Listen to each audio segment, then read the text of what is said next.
Hello and welcome to episode 229 of the Talking Wednesday podcast. It's all the lads today, Dex, Punk, and new VPN purchaser, Worko, has joined us this week as well. But it has been me and him for a little while. I didn't think you were going to go Jake, while Worko has appeared. Yeah, exactly. Yes, I'm coming to you today from the wilds of Albania. No. Have you found out which country best gets your categories yet, Jack? I won't lie. It's a very interesting experience when you go on there and you've set your location to Sweden. Very interesting. I didn't expect you to actually give an honest answer for that. There we are. There you go, guys. There's a tip for you guys. Oh. I am luckily one of those people that's had a VPN since 2019, 20, one of those. Yeah, I've had a VPN for a while. Remember when the Netflix America thing was big? Yes. Yeah, and now I don't even bother. I've just kept it going because I can't be asked to cancel it. And now the UK government want to try and find a way of banning VPNs, even though that's what they literally use for all of their national secrets and to keep them all secure. Yeah, and they'll struggle with that It one. literally encrypts data for you. Why would you not want that when you... I use it for hotel Wi-Fi mainly. Like, and like dodgy Wi-Fi sources. But anyway, this isn't sponsored by a VPN. No. If you do want to pay us 20 grand for a sponsorship, please do that. This is the Talking Wednesday podcast. We're currently watching Leicester versus Sheffield Wednesday. I am conflicted at the minute, and I don't know if this will change in a couple of weeks. I think all the boys are in the same situation because I live stream, Jake live streams. Yep. There's just an air of while this idiot is in charge, I hang on like a groupie. Sorry, carry on. I don't feel like I'm behind the boys. We're here. We're doing this, but it's like it's different. It does feel different, doesn't it, lads? It's this weird thing where if you say you're doing a watch along, it's great fun. It's always good fun with your community, but then you've got the thing of going, if you get close to like something that's a bit like, so he says, oh, we should be doing this. It's like, it's hard, isn't it? Because it's like, it's difficult. It's like the podcast where it's going. It's almost as if like, if we were doing it, I feel like all that it'd turn into is, rather than actually focusing on the lads, it'd be focusing on moaning about Chancery, and I don't want that. Yeah. So we've just witnessed a protest. Very peaceful, well-executed protest. We'll talk about it. But because a lot of coverage. But because this podcast will be going out as it normally does, depending on file size, you'll either be getting this Monday or Sunday night. Probably Monday, given my turd of an internet. But I will start the podcast how we usually do, apart from the one time we didn't with me and Jack to shock the world. Jake, how's your week been, mate? Very long, very tiring. Toddlers do sleep regression and I don't sleep, so fun. Also, I haven't sent it you yet, or you might have seen it, James. My little boy's had a haircut and he looks like Charlie Hunnam from Green Street. He looks like an absolute mad lad. At least you didn't do what happened to my nephew, and he's very blonde and genuinely like, it made him look like a certain youth organisation in the 1940s when he got his first haircut. That's all I'm saying. I'm not going any further than that. Yeah. That's fun. It's been a good one. It's been a good week so far, but it's one of those things where I'm 3 weeks into the summer holidays and I'm surviving just so. We can tell where I'm at. So yeah, I'm looking forward to going back. Oh yeah. Yeah. When I used to do bits of like vocal coaching and stuff like that, I used to love the summer holidays. Because you'd get more time off there. Yeah. I've been very busy this week, but we're not at that bit yet. So Jack, how's your week been? It's been okay. I had my first of the D&D sessions with my new D&D group recently, which was very interesting. Yeah, nothing really much to note other than that. It's been very, very dull, very, I don't know, hitting my head against a brick wall with some things and others just... anyway, but enough of that. How's your week been, James? long, but fun. Started the new job proper. By the way, I've not been on since you start, so congratulations on the new job, mate. Oh, thank you very much, buddy. It is sort of front facing, public facing. If you're in a certain thing, you might see me. Jake managed to find me at some point this week. But yeah, it's a lot of talking and it's a lot of camera work and it's that sort of thing. I won't lie, you're natural with it. It's right up your street. I appreciate it, buddy. It's a lot of fun. It's something that I'm looking to grow out there for them. They've done bits of it before, but we've never had the sort of, I've kept going with Talking Wednesday for a long time. We've built things. I've done live streams. I've had projects on the back burner, but this is kind of like me shifting it to literally being a full-time job on something else was like, oh, I can actually build something and set goals and focus all my energy in the sort of day-to-day with it. So that's going to be a lot of fun there, but it is a bit weird adjusting to different shift patterns and things like that. So I remember yesterday, I was very, very, very tired. I've picked up a little bit today though. I forced myself to sort of like get a good night's sleep. I'm trying to get back on the health kick a little bit again. I'm doing all right. Couple of weeks in, sort of thing. Again, I don't really talk about things until I've been consistent with them, but I have been pretty solid for this 2 weeks and I can't see it really changing. Having said that, I'm going to see my best mate soon. So we're going to see him for a few days. I already had pre-booked sort of holiday, so I've got the annual leave sorted with the new place for it. But that should be nice. Whoa! Goal! Chalobah! Are you actually joking? He's ended up in front of us now. Chalobah! Oh, come on. Oh, my God. I said at the start of this would be typical Wednesday. Oh, my God. What a goal. What a goal. That is a good goal. Shalom's up for it, isn't it? Yes! Go on. Football back, boys. Absolutely hammered it. What Sorry, am I yes. seeing? Anyway. We've got children on the bench. That's such a clippable bit of audio. That is such a good goal. It is. Sorry, guys. This might be a bit different for our viewers here because you can hear us live react to sort of goals. We're live reacting as the match goes along at the same time. Oh, Giles Coke's there. Oh, sorry. Of course it is. He's part of the coaching staff, Jack. I know. It's still nice. I know that he's been coaching. It's just nice to see that he's in the dugout. Okay. I'm sentimental like that. Good spin here, by the way. There was a good spin in that from Chalobah. I love the celebration straight to fans as well. That shows everything that we are currently going with. They're on the fan side. We're behind every single lad on this pitch. Deflection off their defender. Oh, the deflection was the thing. That, let's be honest. Chalobah does exactly what you should do there. Outside of the box, hits it, hammer it low, gives the keeper something to do. Yeah. And that is the main thing there. By doing that, he has to. The keeper's already diving, but because of the deflection, he's got no chance. And the defender got to put a foot in there, or if he doesn't, it's looked different. Yeah. Yeah. I mean, we could try and do this for more away games, depending on my shift schedule. Like, do the podcast recording at the same time if the audience like it, because let's be honest. Funny little interjections as well, isn't it? Yeah. I've moved. Jake's disabled, and Worko's an armchair, so it's a case of like none of us are going to have the ticket priority points to do aways anyway. No.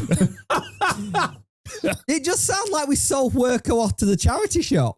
Yeah, it does. It does. You've got to have a resident armchair, though. I'm going to become more of one because of the move now. I'm staying up here as well, so it's just a life thing. Maybe one day I'll move back and season ticket it and do all of that. But can we just say on that goal what worked by Valerie for the cutback? Yeah, 100%. Yeah. Max Lowe playing as well. Talks of him handing his notice in. I believe he has. But what do we think on that, lads? Before we get into the news, what do we think is going to happen there? Because the talks are it's going to be about 4 or 5 days. That was the rumoured sort of him going. But could you see it? Well, I guess I could see it happening. But I just feel like we'd have heard something maybe. It's meant to be next Friday if he's actually done it, that he goes. Or anyone who has handed their notice in, it's next Friday. But I think the thing with Henry, when he spoke to the media saying, I've not heard anything. I've not done it. I have a funny feeling Henry will go, yeah, it's not great. Yeah, it's true. He's handed it in, but it is what it is. I don't think he would want to start on that back foot. No, I don't. Because the thing is, with him in the squad, I was looking, because we're obviously going to talk about the Leicester match throughout this podcast, but it's usually this start we talk about the last match. This would have been it. The starting lineup was, I think about how much crap we've been through. I still think we're going to get relegated this season, don't get me wrong, but with fighting spirit, if we managed to keep that starting lineup fit and everybody was there, we'd have a chance. Yeah. You know, because I looked at it and I was like, that's not bad. What were your thoughts on it, Jack? Yeah, I thought a similar thing. I just feel like we're lacking a bit of depth in the bench. Like that, the starting lineup as it is now. We've got enough for a starting 11, but the bench is non-existent, man. But it's like, God help us if anybody gets properly injured. But at the same time, now Chalobah's down and he's clutching his hamstring area. Yeah. Great. Literally good. Right as I said it, for God's sake. But we're done. It's done. It's over. Season's gone. It feels like a very similar team, that starting 11 anyway, to the team that was the survival team under Danny. Yeah. In terms of like echoed quality or whatever.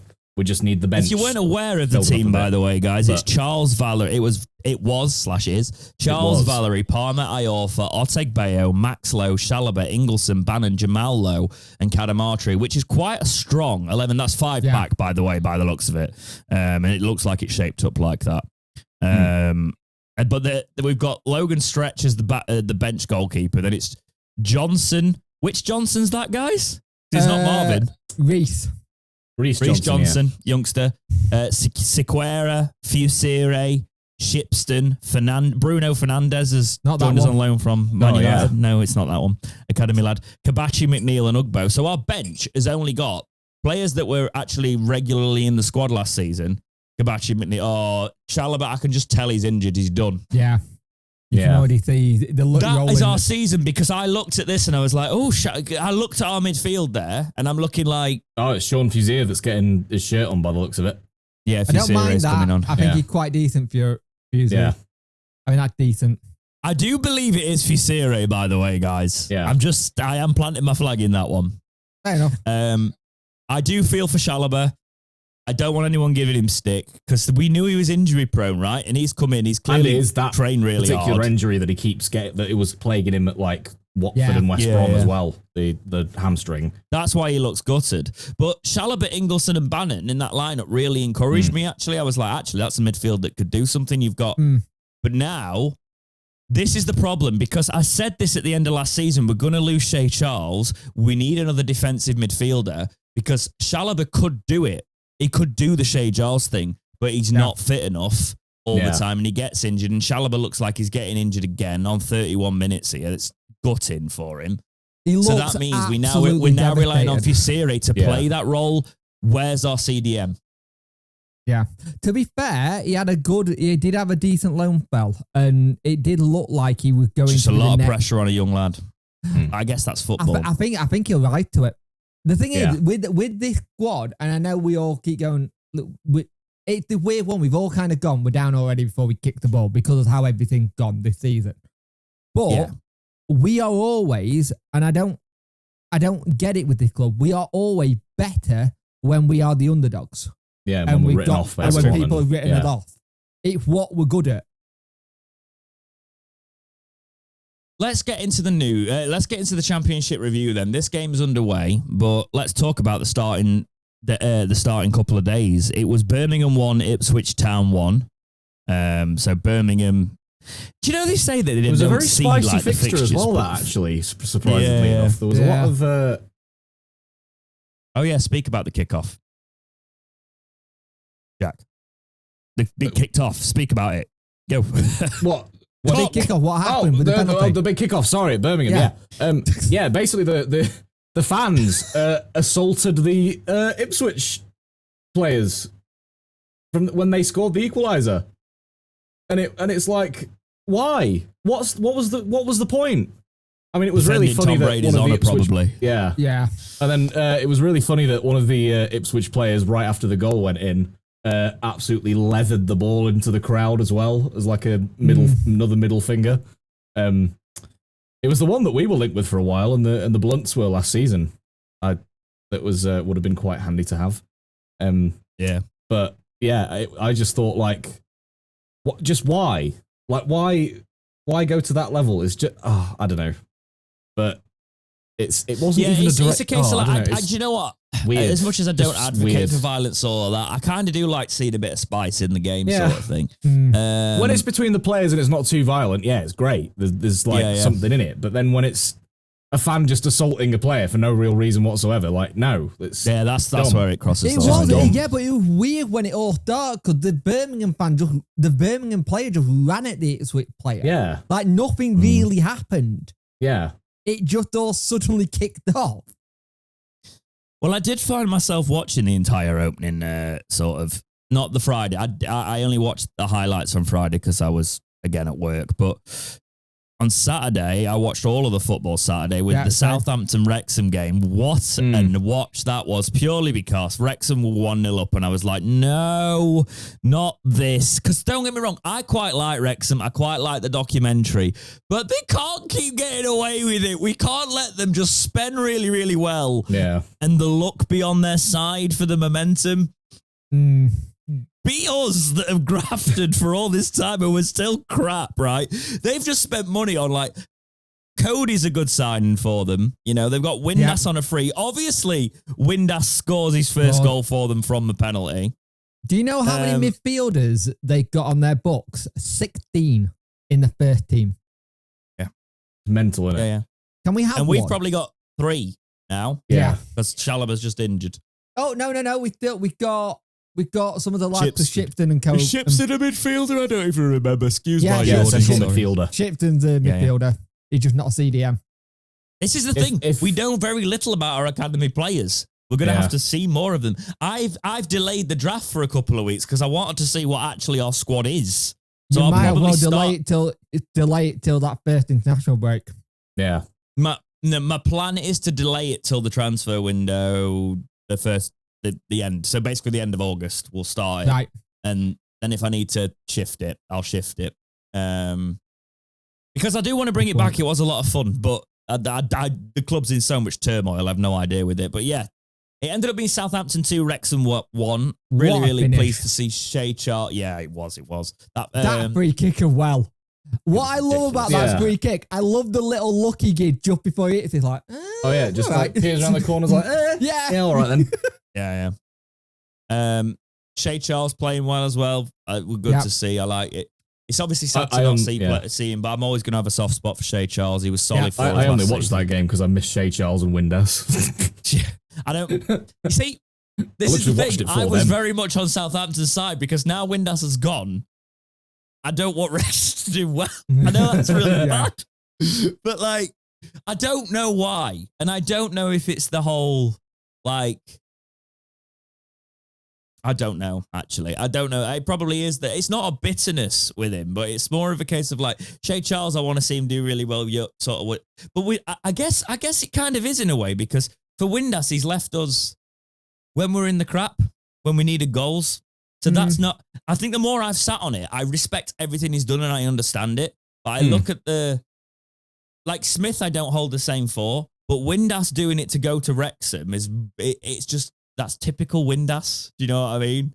And I'm like, it is typical Windass, but I also I have a funny feeling he wanted a new project at the same time. Yeah, I just get a funny feeling he wanted a new project. It sucked because you would have hoped he would have stayed a bit longer. This is the longest he stayed at any club he'd been at.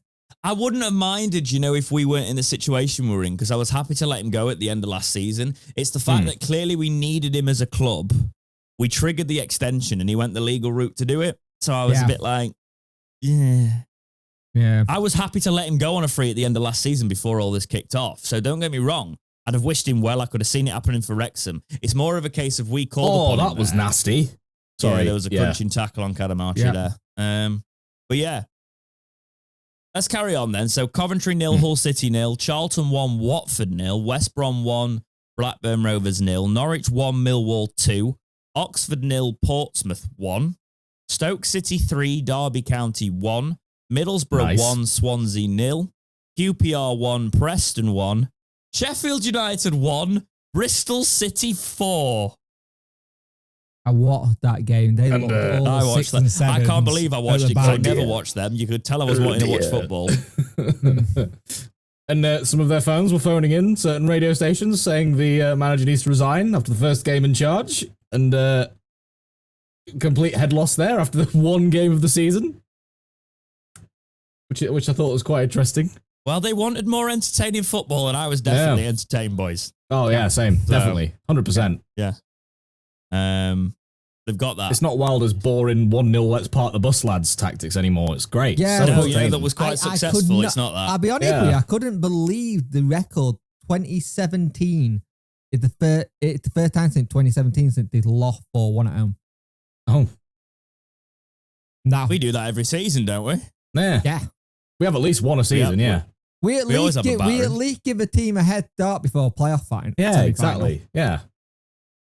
I mean, I tried not to gloat in it too much, but I did enjoy the day yesterday in general. It was a lot of good football, and you could see everyone was up for it. And then I had that realization we haven't played yet. I was like, oh, damn it. Just wait, Jake. We've got to play tomorrow. Giving it the big one. Yeah. I will say, if we hold out tonight, the sky's the limit on the banter that's going to ensue. I mean, I did find it hilarious seeing all the fans constantly singing the Mind the Gap song again. Because before this game, well, we're definitely above them currently.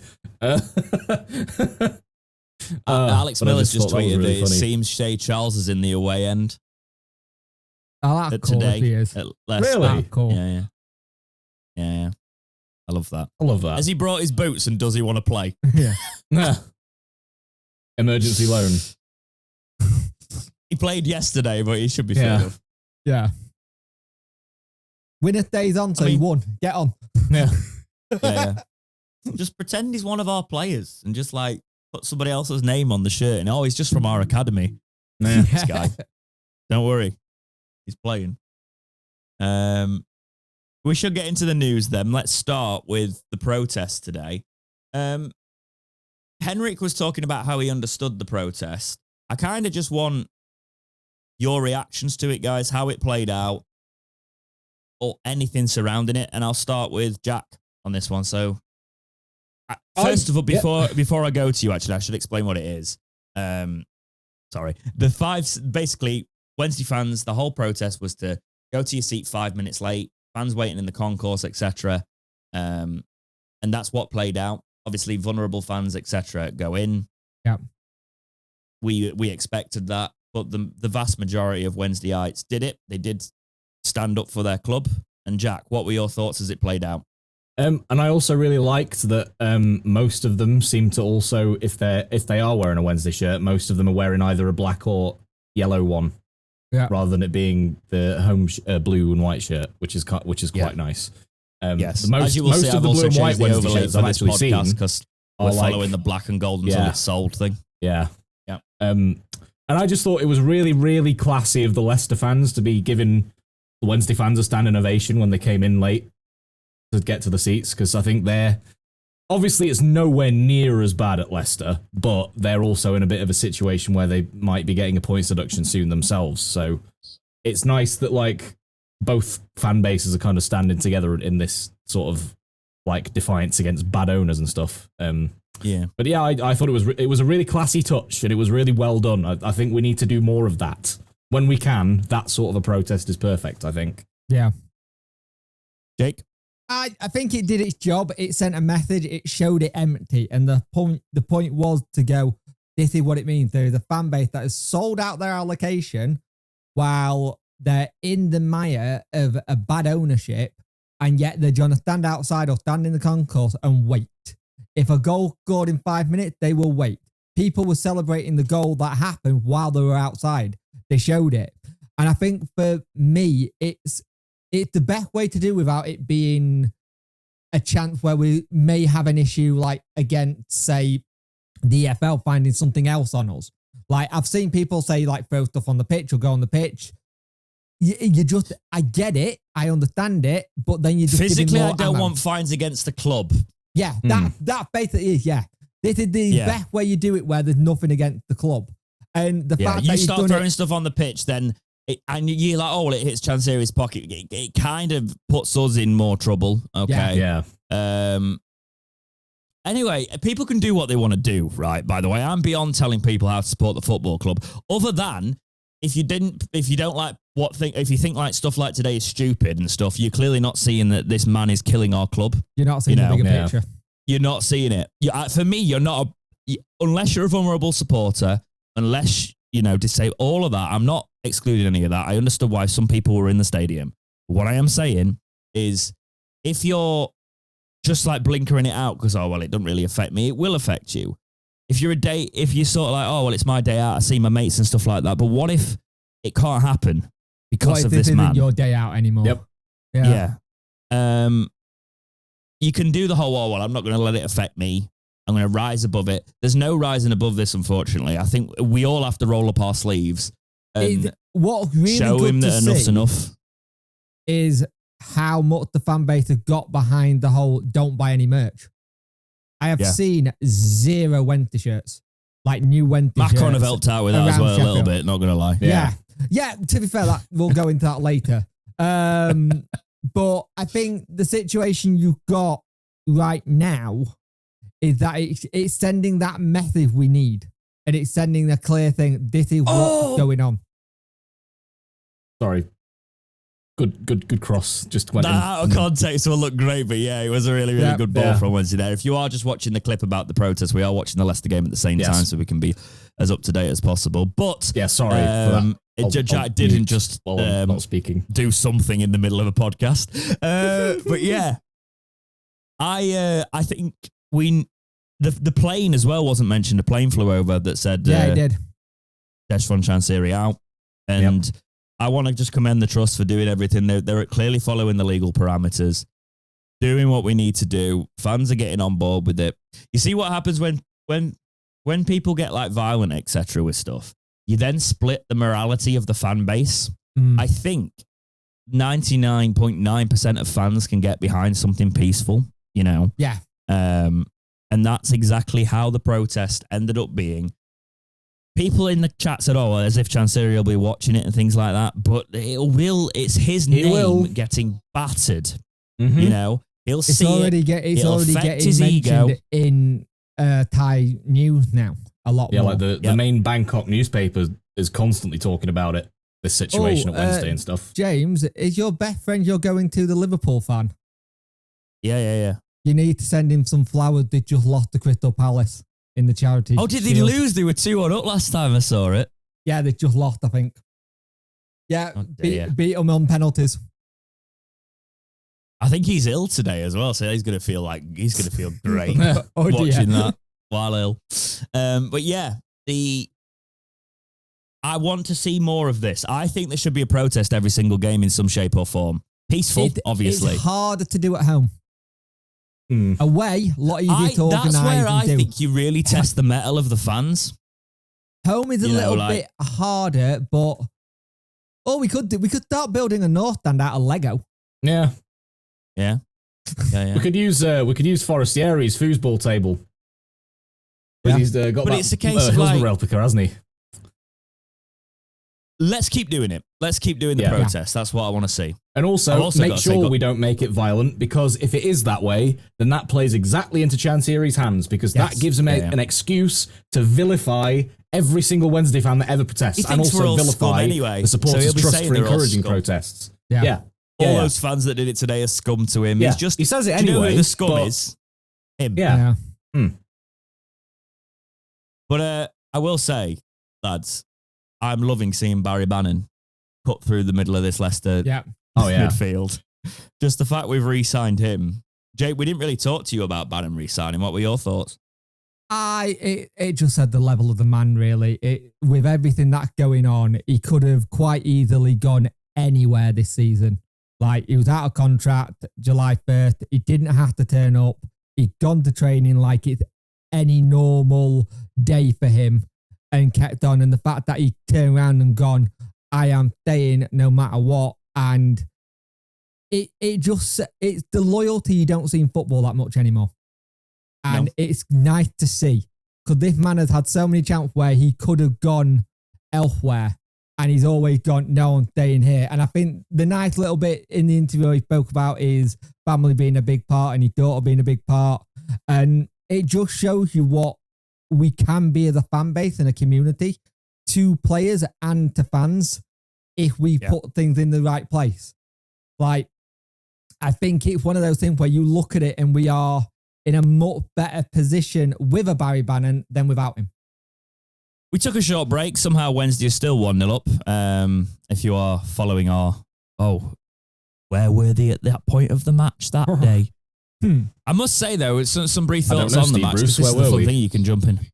What point do you think Wednesday were at on that day? So, Cadamarchi looks to have bulked up and looks very good, I must say, so far. Leicester seem to be coming into it a little bit this half. I am not thinking we're going to win this, by the way, guys, but it's been good to see the fight from the Wednesday players. That's all we ask for. Yes, because we might be able to put a bit more of a fight together. This is from the Star. Sheffield Wednesday make important embargo breakthrough but aren't in the clear. Sheffield Wednesday had their transfer embargo lifted on Friday evening, but that doesn't mean they can do as they please. The Owls were under embargo earlier this week due to money owed to both players and other clubs by the way of transfer fees. However, those monies have been settled, allowing the English Football League to remove the club from their embargoes and fee restrictions page on their website. It means that they're no longer bound by the terms of an embargo, such as a squad size limit, but it's also hoped that it will have cleared the way for Barry Bannon to be registered. He has been registered, so it has happened. Okay. Yeah. Wednesday are by no means in the clear, though. Their fee restriction for twice breaching the EFL's 30-day rule remains in place until the end of the winter 2027 2 years transfer window. The last 2.5 in it. This is winter. Yeah. And the Star also understands they are still bound by a business plan set out by the club financial reporting unit. In effect, it means that any dealings will have to be approved by the league, and given the current climate under Desfran Chancery, there are likely to be financial restrictions put in place. They were previously restricted to a wage cap of around $7,000 a week. And though the embargo has been lifted, similar restrictions may apply going forward. Nothing along those lines will be confirmed by the EFL at any point, with those terms kept between the CRFU and the club itself. I know someone else who can F you. What has been confirmed by the league, however, is that they are working hard behind the scenes in order to find a way out of the current mire, to help find a way out of the current mire, and they released a statement earlier in the week explaining as much. I think we've got this statement here. They will actually go straight from the EFL now, so leave the Star away. This is from the EFL here. The EFL stands along those associated with Sheffield Wednesday Football Club who are deeply concerned and frustrated by the ongoing developing challenges at the club. The league wants to see a strong and stable, competitive Sheffield Wednesday. And for that to happen, we are clear that the current owner needs to either fund the club to meet its obligations or make good on its commitment to sell to a well-funded party for fair market value, ending the current uncertainty and impasse. We continue to pursue options available to us to resolve the current challenges, and to that end, the league is currently in advanced discussions with Mr. Chancery's legal advisors on formalising a process around divestment of his shareholding in the club. The EFL board met on Wednesday. In recent weeks, yes, Leicester have just scored as I'm reading this. Yep. But well done, boys, for not doing what I just did. I thought someone was going to go. In addition to this, over recent weeks, our team has been in daily contact with the club across a range of other matters, and while respecting the need for confidentiality in certain aspects, in the interest of transparency, the below is intended to provide an update on some of this work. While much of the focus is on our work to safeguard Sheffield Wednesday's financial position and ability to fulfill its obligations, the league also has a duty to fairly and consistently apply its regulations, which are agreed by all member clubs, and ensure that other member clubs are not unfairly disadvantaged. Financial position and fulfillment of fixtures. Fulfillment. Well done, James. Aside from the Premier League solidarity payment due to be paid by the end of this week, and the club's monthly EFL basic award payments, the only other sources of funding for the club to meet its payroll and other obligations are from external sources via Mr. Chancery or from club-generated revenue. The Independent Club Financial Reporting Unit, CFRU, has been in daily dialogue with the club over recent weeks. Clearly that was mistyped in the Star article earlier, by the way, or wherever. I've just read it. Over recent weeks as it seeks to finalise its cash flow requirements. Alongside this, the CFRU is actively looking at available options in respect of the club's playing squad as a means of helping to ensure that it can fulfil its fixtures while still respecting the restrictions imposed through the current registration embargo and fee restriction. Okay, so the registration embargo is sort of done, but the fee restriction's there. Hillsborough Stadium. The league notes the imposition of a prohibition note. It is prohibition. Yeah, it is. Yeah, I keep wanting to say probation. Prohibition notice on the Hillsborough Stadium's north stand by the Sheffield City Council, and further statement from the club earlier today. We continue to support the club where appropriate while also seeking to ensure that it continues to adhere to relevant regulations for required operation. If the north stand cannot be used, the stadium still meets required minimum capacity set out in the EFL regulations, but will inevitably result in several logistical difficulties for the club to resolve, including other regulatory considerations. We are working through these issues with the club. Regulatory proceedings. The Independent Disciplinary Commission proceedings against the club and Mr. Chancery announced in June remain ongoing. Unfortunately, the league is not able to offer further comment on the timing of these proceedings at this time. The club has now surpassed 30 days of late payments for the year beginning 1st of July 2025, and as a result, the club's fee restriction has been extended to the end of the winter transfer window in the 26-27 season. The EFL can also confirm that the club was placed under a further embargo for non-payment of players. Full details can be found on the embargo reporting service, and then there's a link to it there. Support engagement, there's some of it there. They're talking about the work with the trust, but I'm not going to keep reading this article. Jake, that's a lot of words. Yep. A lot of words for me to read, while also Leicester equalised, but go for it and I'll be honest talk with me through it.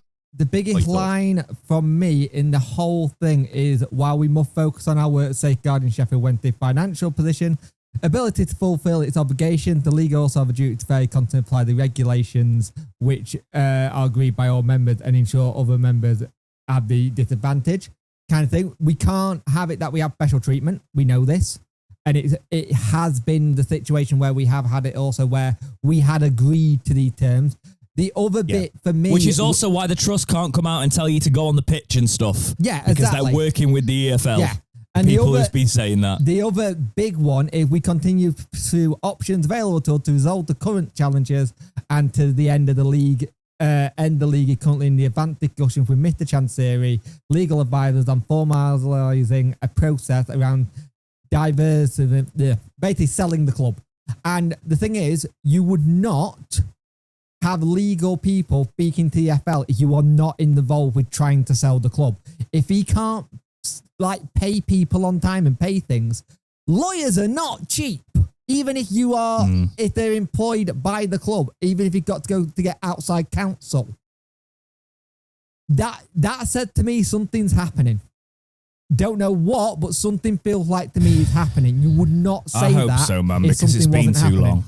Do you know what I mean? I feel like, well, the one positive for me in this is they're talking about is the divestment of his shares, which is what they threatened Reading with. Yes. So if we can speed that process up, Chancery's got no choice. Yeah, exactly. You know, and I think it will get fed up. Yeah. So I'm hoping it happens. But Jack, before I go into my thoughts on it, what are you thinking? It's just nice that they finally actually come out and said something. They could have said this quite a considerable amount of time ago, and they didn't. They put it off doing something like this for the longest time. And I almost feel like the Morecambe situation was a bit of a wake up call for them to be like, oh, actually, we have to say something now here. If Wednesday goes under, that will be on us because they were technically in the National League, which isn't under our jurisdiction as the EFL. But like, if Wednesday goes under, that's on our watch, and that won't look good. So we have to now do something. It's you know. But I think it's good. It's I will say during all this, we haven't really spoke about Morecambe because our club's in the mud, but I really feel for everyone concerned at Morecambe with what's going on there. Obviously, that's accelerating even quicker than us. So it's awful to see. But obviously, we're going to be moaning about Wednesday a lot because it's directly happening to our football club. You say about the Morecambe thing, Jack. They were in the EFL when the EFL said that their current owner passed the fit and proper person test. And before he had that, he had 20 different companies that he dissolved. Which again, but they can wash their hands of it now, which I think is Jack's point. Yeah. It does still link to my point, yeah. It should have got done quicker with Morecambe. But I think, like you said, the Morecambe thing was just elevated our situation. And the thing is, the more things like they didn't have as much money coming in from other sources. Yeah. Whereas Chancery's been able to sort of like asset strip and then wait for bits and dregs to keep us going. But it could have very much happened the same with us. Morecambe didn't have that luxury, unfortunately, for them. But yeah, I think personally on this, too bloody late, but do something now, you know? Yeah. How long have we been waiting for them to step in and actually do something? I can tell you, it was the 18th of June when they put a statement out about Wednesday. The last date. But from what I understand, right, and I'm not involved with the trust or anything like that, but the EFL really didn't take it seriously with Wednesday until recently. No. They didn't. From all the talk I've heard and things like that, they just were like, oh, Chancery's assured us of this and this and this, we're fine. They didn't probe. They didn't have any clue. They were just like, no, he said it's fine, so we'll treat it like it's fine. He's told us it's fine. Yeah. And now, do you know what I do? I hate governance in a lot of things, but governance in football might be a good thing here with this situation because they're going to want to have that independent regulator or what involved as little as possible, which means the EFL might actually stick a bloody foot up their arse and do something now with stuff like this because they actually know that they're going to have all this drama with like the independent regulator. They're going to have to bring their house in order. It's like the Premier League with Manchester City's Chargers, right? Yeah. If the Premier League just let them off, the Premier League are going to look like a laughingstock, right? Because then you talk about governance in there. If the Premier League can't, because that'll happen in the Premier League, because it's like, well, clearly the Premier League aren't in control of the clubs. It's already proven that the EFL can't keep their clubs in business. So they are being now... Remind me what FFP was meant to stop happening. Can anyone remind me what the big thing? But instead, all it did was stop clubs getting ahead when they actually had money. Yeah.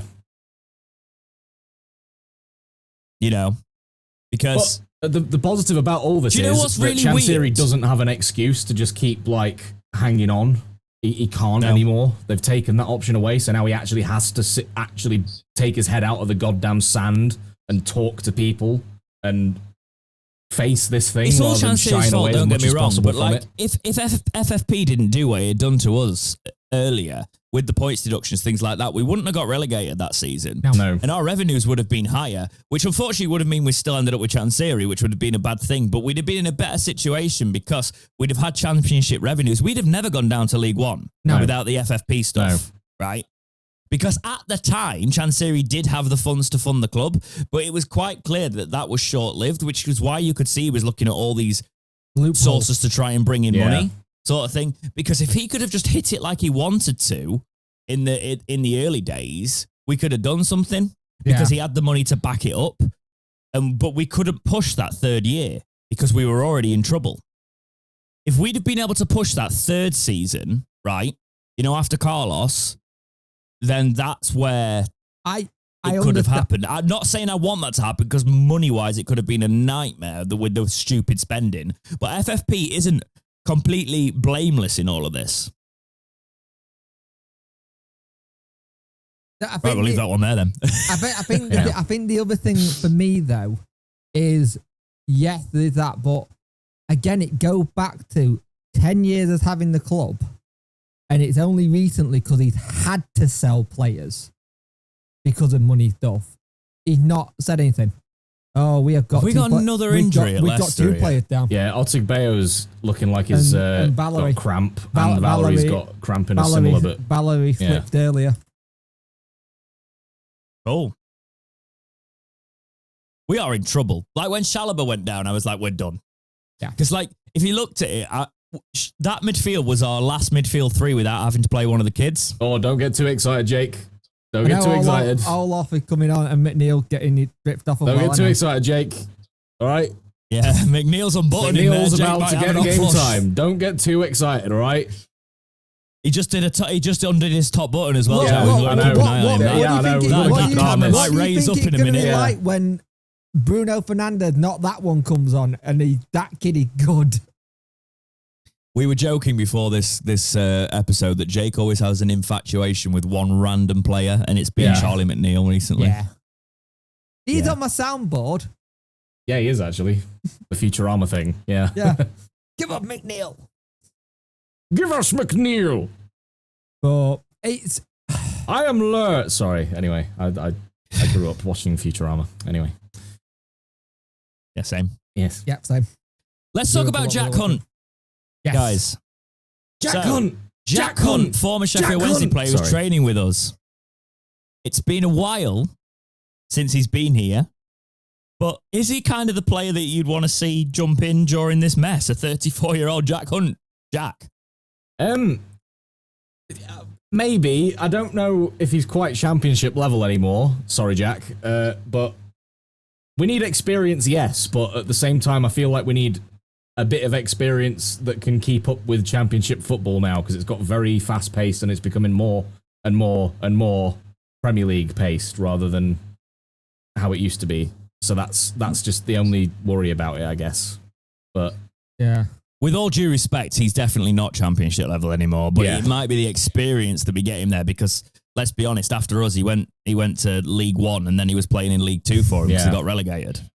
I think for us, we can't say no if someone comes, really, can we? Well, that's the position we're in, you know. We're in that stupid thing. If we say no to someone who's willing to come to the club who's already been here as well, which helps. Yeah.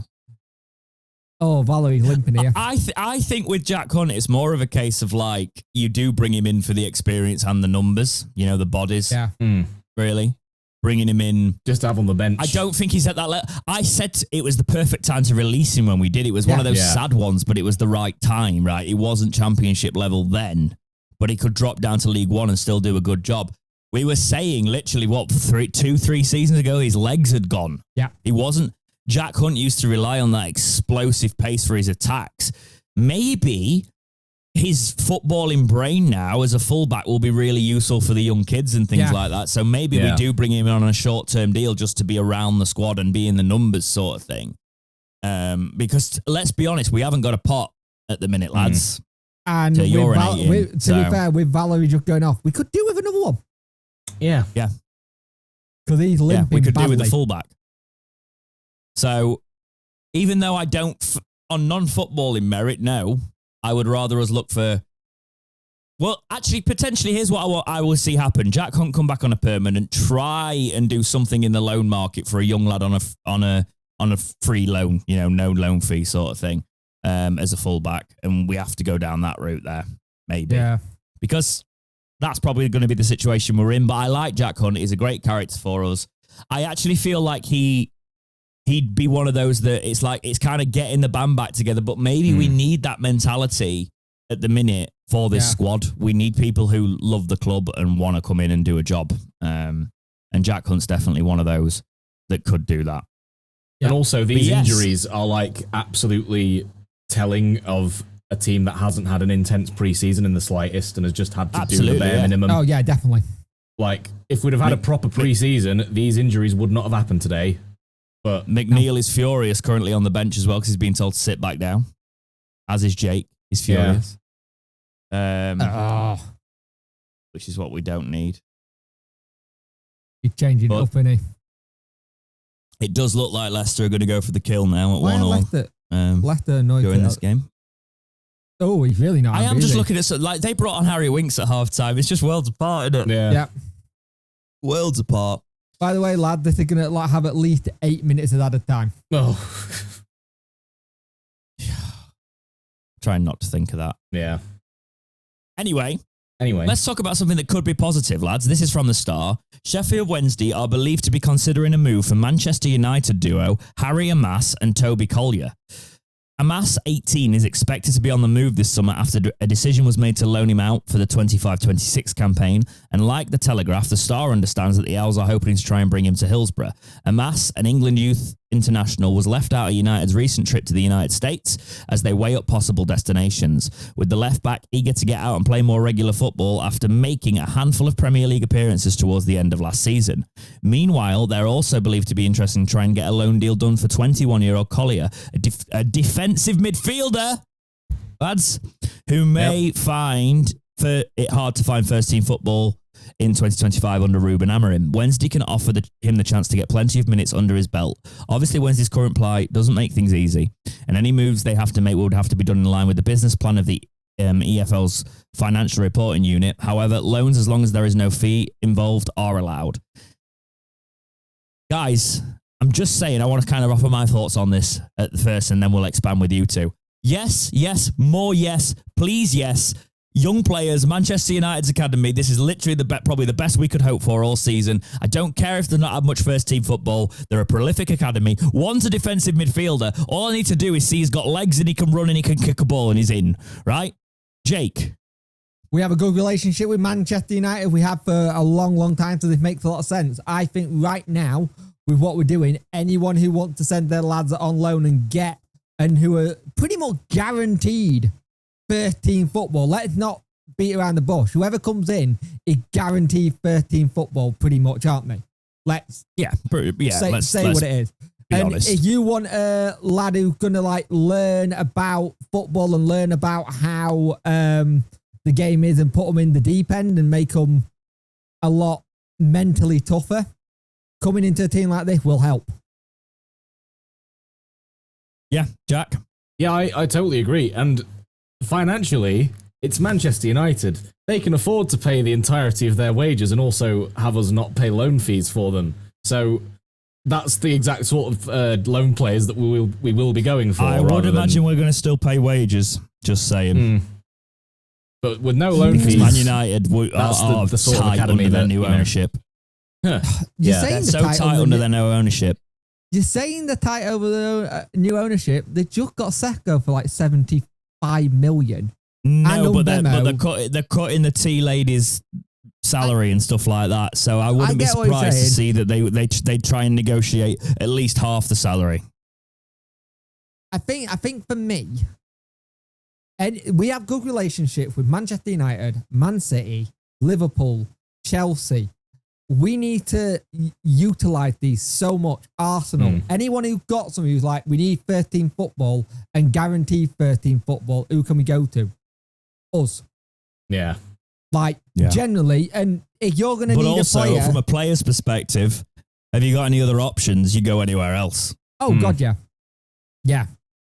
The thing with the Man United thing as well, could Charlie McNeil have a whipper in some of these lads' ears? Not if he keeps getting frustrated like he was on the bench in the Leicester game when he was told to sit back down. I don't think. But yeah, I get what you're saying. There is that side of it there. Hopefully you would think that there's that. Do you know, with us having a relatively young squad, for young loanees and things like that, it's going to be more of a case of it's going to feel more like their under-21 system. It's going to feel more like that collaboration, and then you've got a guardian head of a Barry Bannon, etc. It's gonna be a world of good for a lot of these developing players. So let's see those players come in. Oh my God, I can do the FIFA cards. Please tell me they've got one. He should do. Let's have a look. Harry and Mass, are you ready? Are you ready for a bronze, guys? Because if he's got a card, it's going to be bronze. They should have a FIFA card. Oh, he does. He does. So he's a bronze, guys. He's a 60 rated left back. Oh. 73 pace, 29 shooting, 46 passing, 61 dribbling, 55 defending, and 58 physical. 3-star, 2-star, 5'10". He's only got one stat in the green, and it's his sprint speed at 76. So he's going to be woeful. But some Evos, we might do it. And yes, FC26 content is coming back to this. I didn't want to finish the FC20. I'd filmed it all and I was going to finish it. Then my club fell apart, basically. So I'm going to try and actually use FC26 as a distraction. To give you a bit of a word of warning, we're going to be about a 3.5-star team. If you're a career mode player, mate. It's going to be, it's rough going. You're definitely going to have to do the cheat thing about setting a higher budget in the game, in the even though talking I'm actually going to do the career mode this year as a realistic one and make me want to peel my own skin off. Yeah. From what I've seen, from what they've shown about career mode, it looks a lot better and could be a lot more fun. We always say that though, don't we, mate? Yeah, true. Oh, Toby Collier, are you ready, guys? His EAFC car. He's got a play style, one play style. It's long ball, normal. He's a 59 rated bronze card, 65 pace, 33 shooting, 56 passing, 58 dribbling, 55 defending, and 55 physical. But he's got 76 and 78 on agility and balance. There is 2 stats in the green. So he's absolutely awful, but it'll be fantastic for an Evo or something. Having said that, this is why you don't do the FIFA thing, by the way, guys. Because Shay Charles, right? Oh no. I think something's happening here. Oh, for God's sake. A red card. Did you say God or the other word then? I said God. Okay. Who's getting a red? Baz. Second yellow. He got his first booking for dissent, I believe, at the ref. Yeah, you can't argue about it. You can't argue about it. You can with the dissent stuff. The dissent, but there's not second yellow. And he's fuming because he got the ball. It was a 50-50, but he was like, he got the ball. And the Leicester players made a Premier League meal of that. It's Harry Winks. It's Harry Winks, of course it is. I'm sorry, right? Barry's on the ball so much of that before he even makes. Yeah, that's he's ridiculous. Just made that's because Harry Winks actually makes he makes the face literally. We might be able to get that overturned. Not 2 yellows, mate. Oh, you can't, can you? Is he out for? No. 1 game. One game. Yeah, normally it's 1 game with 2 yellows, I think. So Stoke. Oh, he gets the ball. Oh.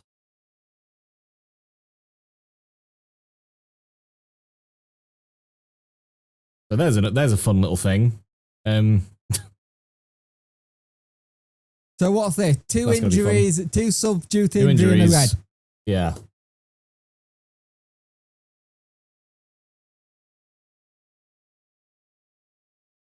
I'm really annoyed. I'm angry, boys. Yeah. Yep. He got the ball. Yeah. I think it's good. Well, this is what refereeing is in the Championship and in the EFL in general. It's shocking. It's so like. Oh. So the EFL are going to be not helping us enough, and now their refs are already first game of the season punishing us. It's ridiculous. It's ridiculous. EFL refs being I can't say that on the podcast, but I'm typing as I say it. Being yeah. Oh, for God's sake! What a turn of events, eh? Yeah, guys, this is the podcast that you listen to on audio feeds. This is how we felt just as we saw that happen. We've now got to hold on with 10 men. They've got Jordan Ayew on the pitch about over this free kick. This is going top corner, boys. That's all I'm saying. Good hands, Shay Charles. But let's carry on. Let's carry on with the format of the podcast. Because to be honest, guys, Wednesday have had some honkers of a kit this year. Oh, God. And they've announced a lilac away kit with potentially the worst collar I think I've ever seen on a Wednesday kit. It's £72 for a monstrosity. Right. Boys, I've got to say before we do anything, I like the kit in the general premise of the idea of like the ugly numbers, the ugly colour, that sort of thing. they've managed to make an ugly kit something I don't like because they've put a red collar around it and they've just... What are they doing with it? It's not red. It's a vibrant pink or orange. Yeah. It looks... It's the same colour as Charles' current goalkeeper kit that he's wearing right now. Why couldn't it just be black? Yeah, I agree. To be fair, that one you mocked up, and if you get a chance to put it in the pot, put it in, looks low better. Yeah. Don't forget, by the way, as well, in terms of this Leicester game, don't forget who their manager is and who he was the manager of last season. He was the QPR manager, and how were QPR playing? Exactly like this, with the annoying, let's make a meal of everything. Let's try not to talk about the game too much. We're holding on for another 10 minutes, but let's stay on topic. Let's talk about the kit. So, 72 quid still. Jay, what are your thoughts on the kit overall, the away kit first? I'm not a fan. It looks like they've built bleach over it. You don't like the numbers at all? I quite like the numbers. I don't mind it. I don't mind the lilac either. It's just the trims for me. But yeah, you're not a fan of an ugly shirt. I wear ugly shirts, and that's too ugly for me. I like ugly shirts, but I like colours to be like similar or the same tone. I like the pink level of ugly shirt. That was an ugly shirt, but it was nice. Yeah. Right. I absolutely loved the kit that we went down in 2019. That away kit, the camo. The grey one? Yeah. Yeah, I like that as well. That's one of the last ones I've got from that era. Yeah. Jack, what are your thoughts on the lilac away kit? Well, to me, right, tinfoil hat theory, this kit was not supposed to come out yet. I think this kit was supposed to come out around Christmas time, and he's gone, oh God, no one's buying the home or away kits. Oh no, there's no income. Quick, scrounge together this design as fast as possible and ship it out now, because I need the money. Oh, and that's why the line, the away kit always comes out at this time, mate. Where are you pulling that from? Kit. It's not the third kit. What about the away kit? The away kit, I think it looks purposefully a monstrosity. Like, it just looks like the cheapest design option that they had, and that's the same. I think that's the case for all of them. But frankly, he's got the cheapest possible design option to import into the club, and then he's selling it for the price point that they recommended for the. Yeah, I was thinking that it looks like an AI design thing. By the way, the mock-up I actually think is. Soph was telling me this. You know, she was saying if you looked at that properly, like the actual. The one that they first do before they show the club website stuff, it looks like an AI mock-up of it. It's terrible. It does. It looked like they'd gone, do you want this? And he'd gone, oh, is that the kit? Right, done. Yeah. But there is a third kit, and I must say I like this one a little bit more. It's white, it's got blue pinstripes on it, it's got the old badge on it. The badge then overlaps the pinstripe rather than making the badge smaller, which is a bit weird. But out of all the three kits we've got this season, I'd probably say it's the best one. And Jack, as you were talking about it, what do you think about the third kit? I think it's a cheap rush job. Rather than actual, we've taken time over this and we've made sure that it's just right. It's a cheap rush job because I think this was supposed to come out in like November time, Christmas time. When have we ever released the kit apart from when it's been delayed in November? Well, it's the third shirt, mate. That's what I was thinking. When have we ever released a kit unless it's delayed near November? Well, we haven't really, but I'm just saying for the purposes of like the income streams and everything, it feels like that's when it was. I don't think that he wanted to release it now, but because of events of the income I don't necessarily agree with that, Jack. But what I think I will take merit from what you're saying, like it's the cheapest. I get what you're trying to say. Hang on, you're overlapping, boys. You're literally doing the overlap. Yeah. 1 second, right? Jack, what you were saying was that you don't think he intended to release it now. Now, I don't think it was the intention before last season. Now, what I think happened last season is we released the blackout kit.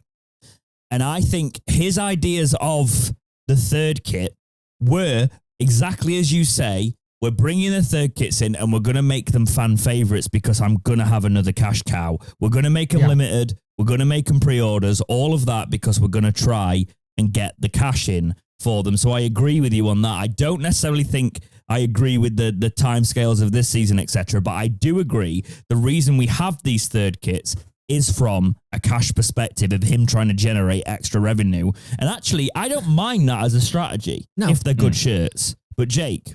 The other thing is where it also doesn't work out with a rush job, there were pre-orders in September. So this was in the offing already. And there's a reason why I think this one looked the best out of all of them because it had the most time on it. They literally people had it that they could buy it as a pre-order back in September.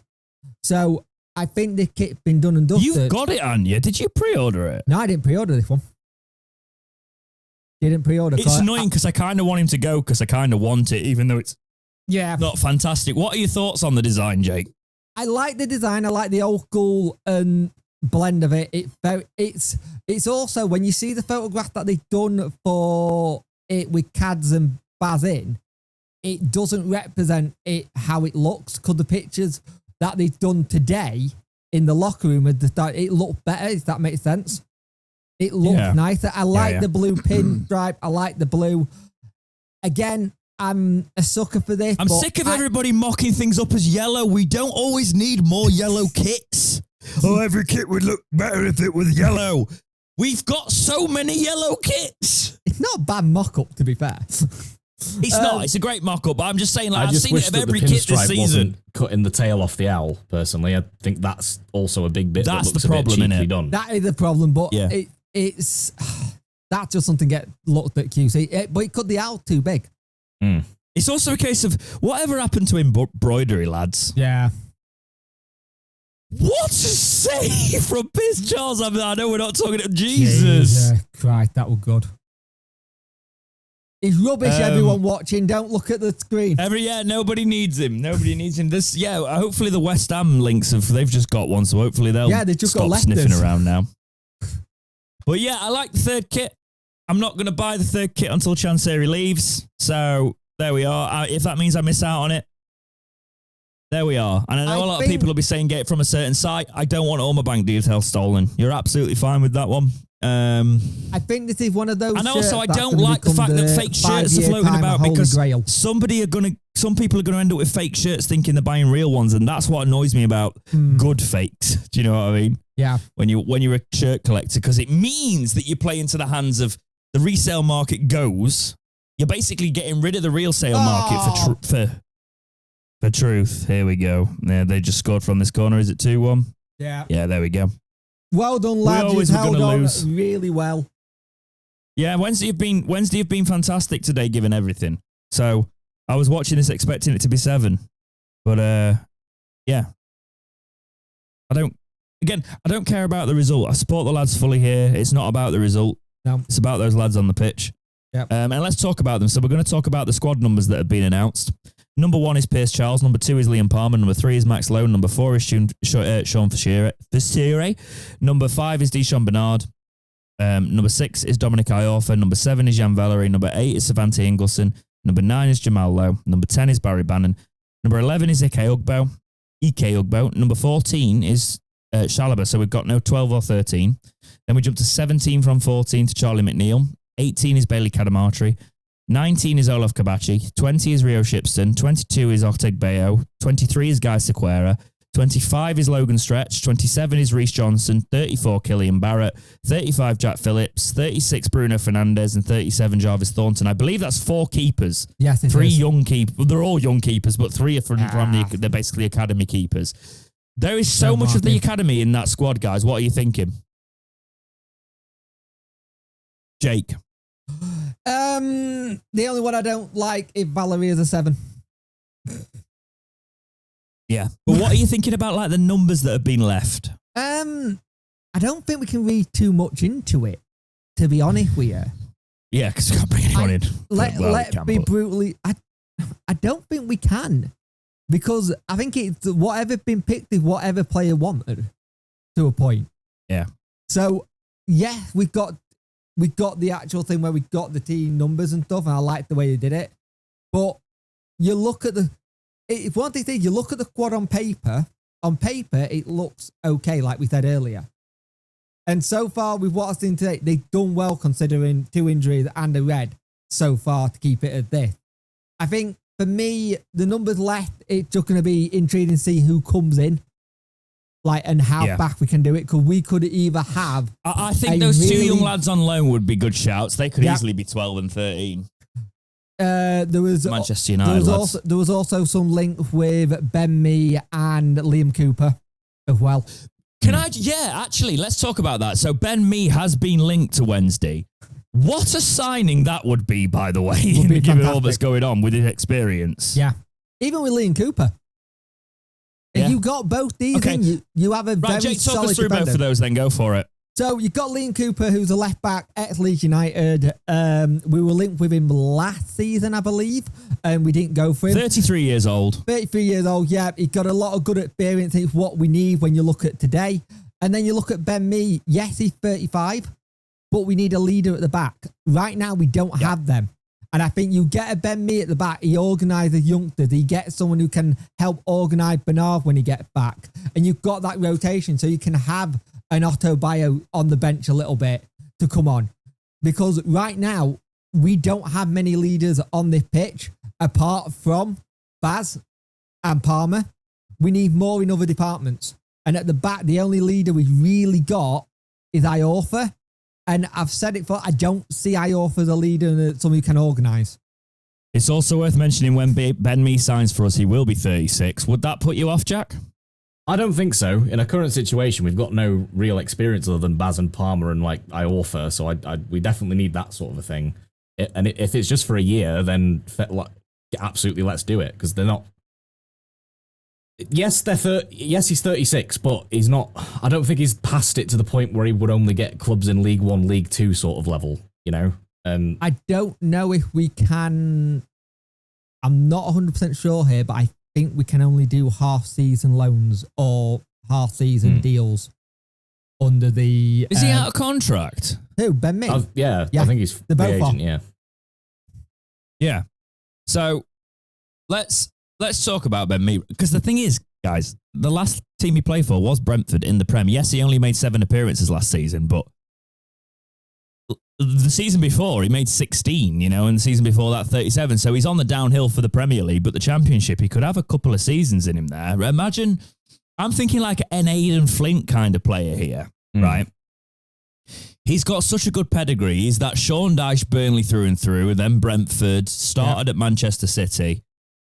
I've always been an admirer of his, just as a solid centre-back, right? And I've always signed him on FIFA and things like that. I know that doesn't really matter too much, but he's always that sort of player that I thought I could see him as a Wednesday signing one day. And in our situation, I'd be all over it, boys. I don't care that he's had a couple of knocks and injuries and, he... In May 2024, right, he was good enough for Brentford for give him another year, because in the year before, he'd won Player of the Season for them, ahead of Ivan Toney as well. So there's a lot to be admired of someone's experience there, especially somebody at the back and is a position that we're going to need to be stable. Yeah. So bring him in there. Doing his FIFA card quickly is a 78 rated gold. I'm sure he won't be that when he comes to us. They'll probably make him like a 72 silver, but it means we'll actually have a good player again. The 45 pace might be a problem, especially if they do it like 38. But Liam Cooper, his career, as you said, starts in Yorkshire at Hull City. He went to Carlisle, then Huddersfield Town, then Chesterfield permanently. Then he made 262 appearances at Leeds.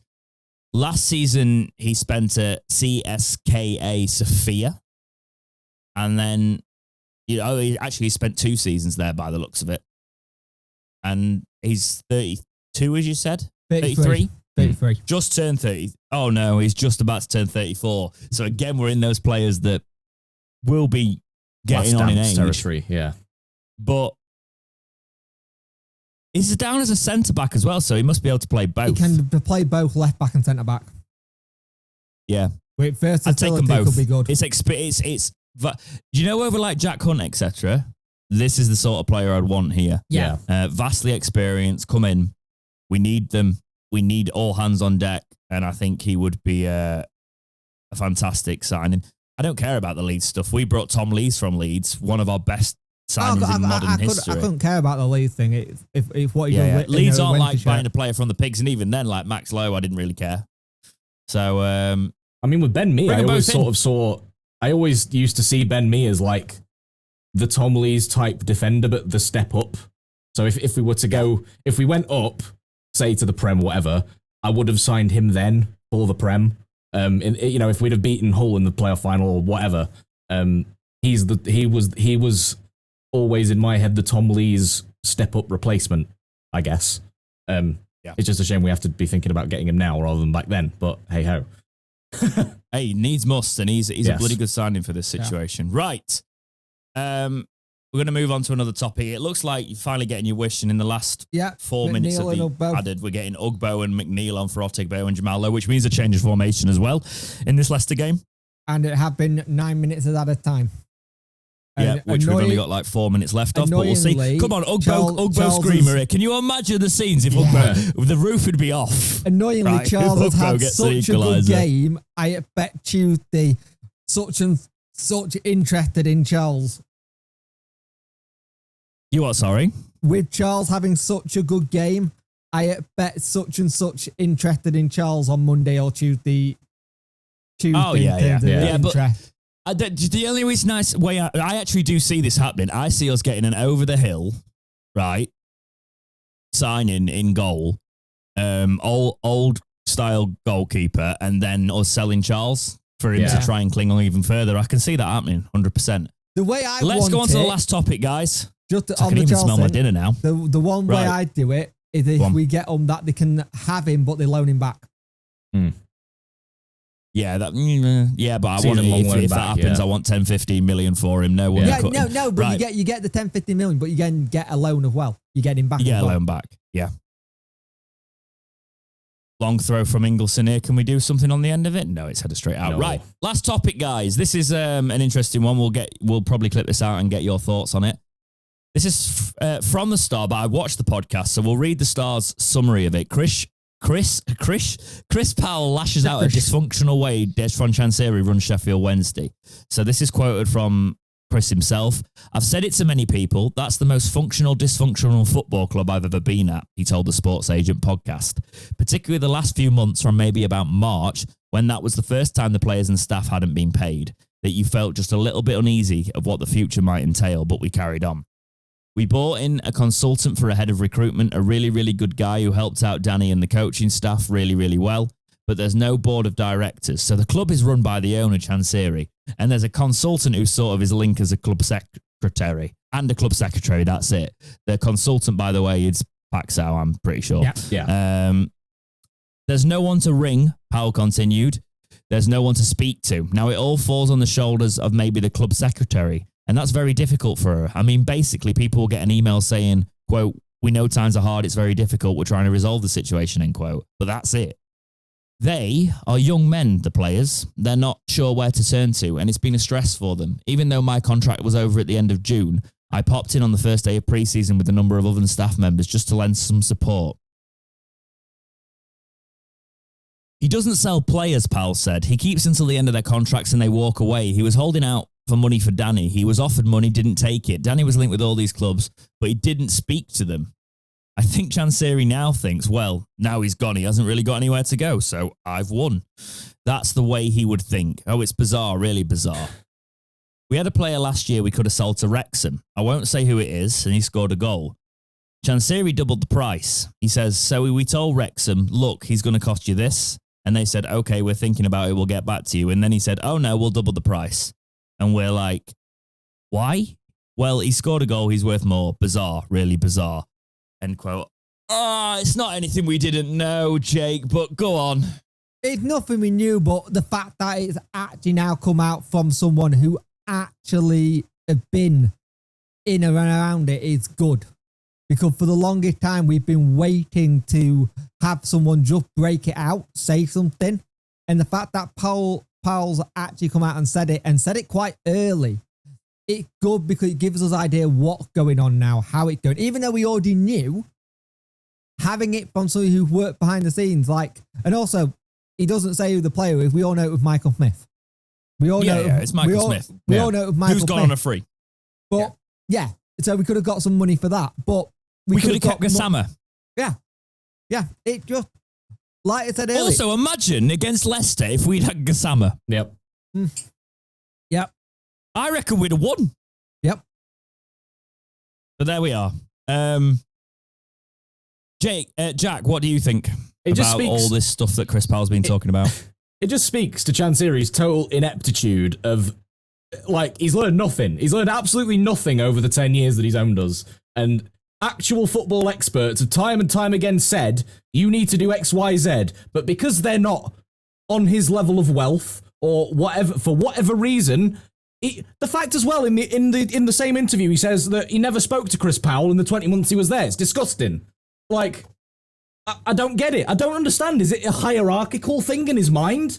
Like, I don't get it. I don't understand why you, when someone isn't, say, the same age or wealth or whatever it is, but is an expert in the field, you're choosing to not listen to those sort of people, but listen to random football agent advisors who might have their own, we don't know, because we don't know anything about the advisor, who might have their own interests, sort of maybe going above the clubs. And yet, an actual footballing expert, like, for example, when we had Glenn Roeder as the football guy, as the advisor thing in 2015 to 2016, why was he not getting listened to? And yet, these football agent people that are random-ass advisors that have become possibly close friends, we don't know, with Chansiri, why are they getting listened to over actual, like, industry experts?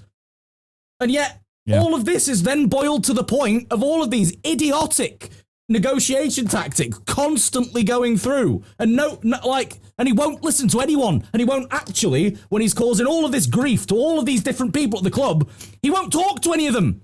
No one that is suffering can get through to him, and he's causing it. I know we don't have a board, but it's crazy when you actually hear someone say it. Like, and also, the fact he's always said, no one to speak to. The board of directors that he's constantly been talking about, there isn't one. Yep. And yet he's always kept coming out in these interviews and been like, oh, yeah, the board this, the board that, the directors this. Who is it then? Who are they? I have people. Why are you lying to us? Are the voices in his head? Like, oh, Chansiri, you do so well, Chansiri, keep going. Because that's all he must bloody hear. His own voice is a reflection. It's an echo. I'm tired of it. By the way, James, on the Barry Bannon tackle, Shea Dunkley gone, the game gone. Yeah, it has. It's one of those things, because I actually want to tie this up here. Chris Powell is saying nothing we didn't already know. There's no board at Sheffield Wednesday, clearly. They don't have anywhere to turn. This man is running us into the ground consistently. We could have sold players like Smith, as he says here, for money. We could have let Danny go for money. Instead, what's happened is we've sold Masaba and Gassama for peanuts. Gassama is now ripping it up in the bloody European League. He's right in the Champions League, isn't it? This Champions League they're in. Yeah. He's doing that for a pitiful 2.2 million we sold him for when he's worth triple it, at least. I'm tired of the incompetence. I feel like Charles is next. I've just watched Sheffield Wednesday lose to Leicester when they deserved a point based on what I saw across the pitch. There is a chance there for somebody to come in and save us, and he's not allowing it to happen. Yep. We have got players there that will fight for the shirt. The players that are still there are putting a shift in, right? Yeah. Under all of this, Chansiri, go. Too long. Give us a bloody chance. If anything you've ever said about Sheffield Wednesday has meant anything in your 10 years tenure at Wednesday, leave. Give us a chance of fighting this season with somebody who can come in and run this club competently. I'm done with it. Yep. Yeah. Right. Boys, thoughts on that Leicester game before we wrap up? Very well done, lads. I think we're all expecting this to be a bit of a nightmare game and a bit of an avalanche. Charles absolutely had a blinder. I think it's going to be difficult to knock back bid for him now, but we have got the added thing. He is on a 2-year contract, and we should get a decent amount for him if we do. But they showed heart, they showed grit. And for first game of the season, yes, they all look knackered already, like it's the end of the season. But build up the minutes in the legs. Granted, we got Bolton midweek in the cup. I'd literally just play a bunch of kids and just see what happens and just get people fit for Stoke. But it could be a busy week this week if we try and get players in. But they were very good today, and the credit to the badge. Jack, yeah, just more what Jake said. Really, like there's not much you can do when there's strange soft yellow cards given out, and then you're just hampered. But like the lads did so well to hang on to that. To it being 2-1, even though we should, like you said, we should have got a point. The Orteg Bayo positioning sort of thing, as I saw Shay Dunkley say it, I agree with that actually. I think it'll come with experience sort of thing. And Henrik also really warned us about this as well, that sort of stuff is what will be a bit of a teething issue for the start of the season, but will get better. So I'm proud of every single Wednesday player out there. The only thing that's holding us back from actually doing something this season and staying up is Chansiri. Yep. If we can't do something as a club, if we can't be appealed, if he just leaves, we can keep all the restrictions we've got. But it looks like there's an optimism at the club which will with it bring hope and bring players and bring loans and bring more around the club and bring that spirit. And I can see that these players are ready for a fight. He needs to leave and let it happen. This week we've got Bolton in the EFL Cup, so in the League Cup. And then I'm not on next podcast, actually. I'm sure the boys can sort something out over the weekend to get it out to you. But Wednesday you're playing Stoke, where I don't really want to talk about what I expect. We'll do that with all the stats in the future. All I want to say to wrap this podcast up is we're behind the lads 100%. Chansiri, get out of their way. Great. But guys, that is it for this week's episode of the Talking Wednesday podcast. We'll see you next week. Take care. And we'll see you here on the next episode of Talking Wednesday. See ya. See you later.